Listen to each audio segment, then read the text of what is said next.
selamat datang di sesi konseling pada malam hari ini. Waalaikumsalam, terima kasih Mbak. Baik, sebelumnya izinkan saya untuk memperkenalkan diri saya dulu ya. Nama saya Ciplu Akta Bawati. Saya bisa dipanggil dengan Cici. Saya berasal dari Biro Psikologi Sehati. Di sini saya akan bersamai Anda sebagai konselor pada sesi konseling malam ini. Untuk terlebih dahulu, bisakah Anda perkenalkan nama Anda? Iya Mbak, perkenalkan nama saya Fatma Diastuti. Mbak bisa panggil saya Fatma. Oh, baik, Mbak Fatma. Kira-kira Mbak Fatma ini sekarang tinggal di mana ya? Dan apa aja sih rutinitas Mbak Fatma? Saya kebetulan sekarang domisilinya di Jogja, tepatnya itu di daerah pelosok sih, daerah Bantul. Mm-mm. Terus aktivitasnya sebagai mahasiswi. Oh, sebagai mahasiswa ya. Baik. Ya, Untuk sebelumnya, saya ingin mengucapkan terima kasih ya kepada Mbak Fatma atas ketersediaannya dan kepercayaannya Mbak Fatma kepada saya sebagai konselor Mbak. Dan Mbak juga telah bersedia meluangkan waktu untuk proses konseling pada malam hari ini melalui Zoom. iya Mbak, terima kasih kembali juga Mbak. Baik, eh, pada selama sesi konseling ini, Mbak Fatma bisa menceritakan ya dengan tenang tanpa merasa khawatir.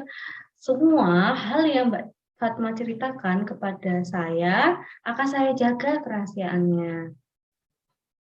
Nantinya, bila dalam ceritanya Mbak Fatma nanti, apabila ada pihak ketiga seperti anak, pasangan, orang tua, dan lain-lain, dan termasuk Mbak Fatma sendiri, bila dalam situasi terancam kejiwaannya, maka saya akan menginformasikan kepada atasan saya ya Mbak.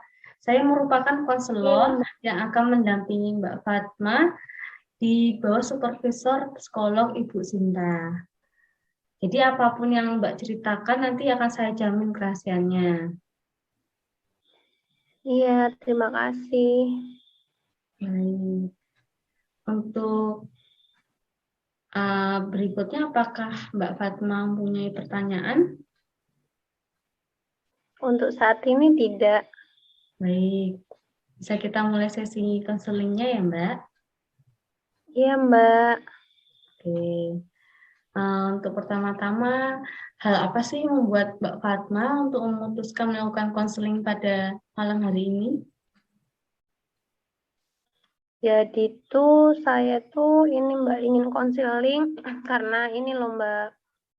Dulu kan saya pernah cerita ya sama beberapa waktu lalu tuh pernah cerita kalau ini sebelum kita masuk sesi konseling kan ada kita gua janji dulu gitu kan saya sudah mencantumkan kalau saya tuh ngerasa sedih gitu loh Mbak karena kucing kesayangan saya itu meninggal. Iya.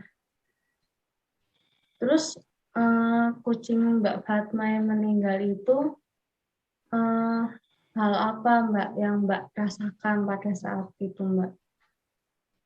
Saya saya sih ngerasa ini ya Mbak, sedih tuh udah pasti banget beberapa hari tuh nggak bisa ngapa-ngapain. Terus yang paling utama tuh ini kalau saat ini kecewa, kecewa dengan Hmm, sikap orang-orang yang ada di lingkungan saya.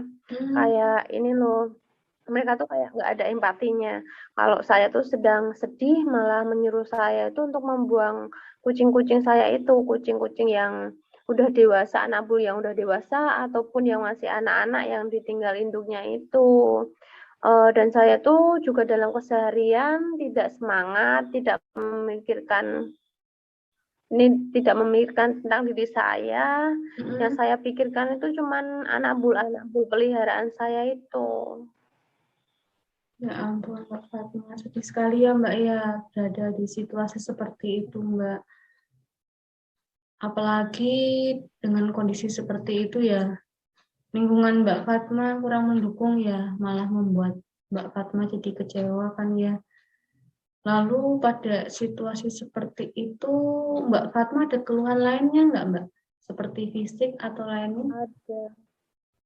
Ada ngerasa gimana ya, secara fisik sendiri tuh kayak nggak ada gairah buat melakukan aktivitas. Jadi buat kuliah pun juga kayak nggak ada semangat. Secara fisik tubuh tuh rasanya tuh gimana ya Mbak, kayak lemes, kayak pengennya tuh cuman aduh gimana ya, bingung gitu loh. Kayak ya intinya lemes, nggak ada semangat. Saya ini yang intinya paling banyak sedih sih mikirin nasib-nasib anak kucing yang ditinggal induknya itu, kan masih usianya masih di bawah 1 bulan.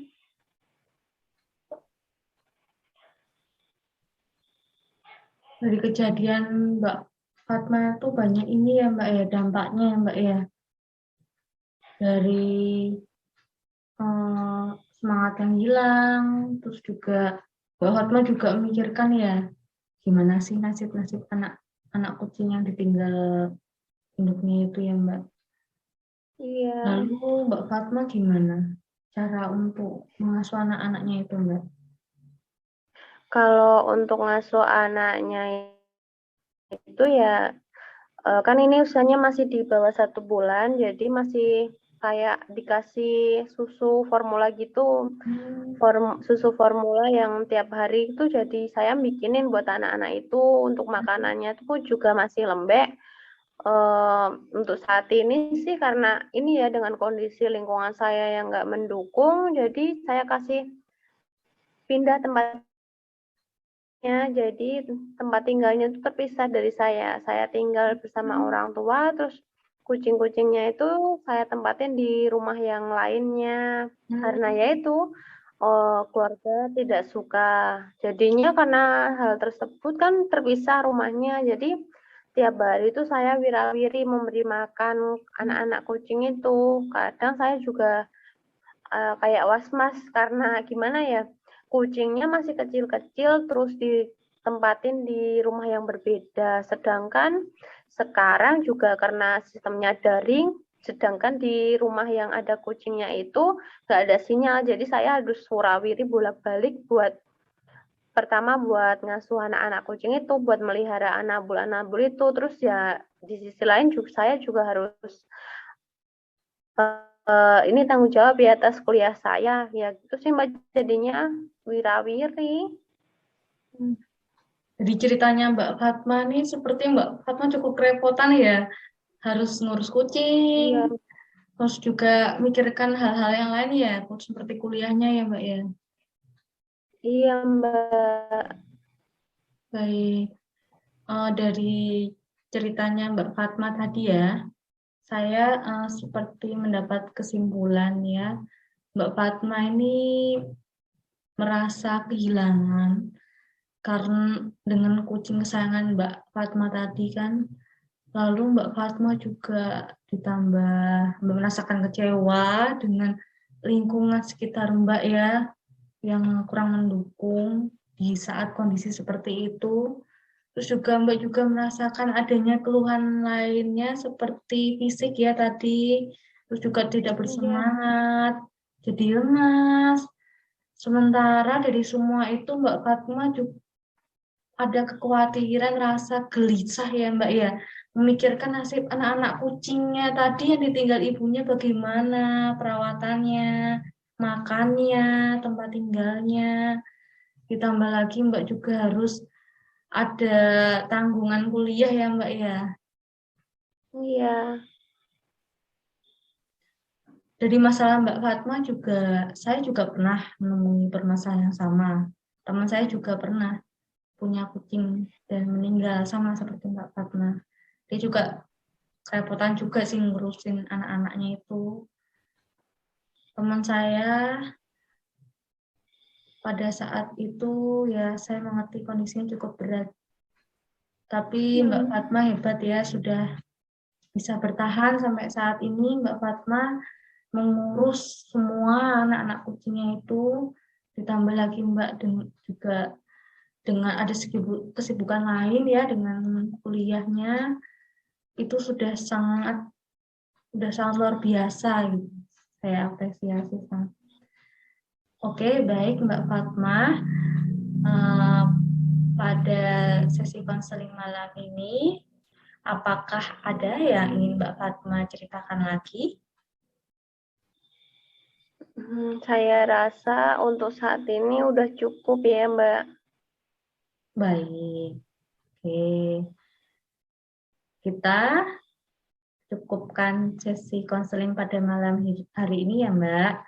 Untuk sesi berikutnya, apabila Mbak Fatma ingin melakukan konseling lagi, kita akan menjadwalkan ulang ya Mbak. Iya. Baik, saya tutup dulu ya Mbak. Wassalamualaikum warahmatullahi wabarakatuh. Waalaikumsalam warahmatullahi wabarakatuh.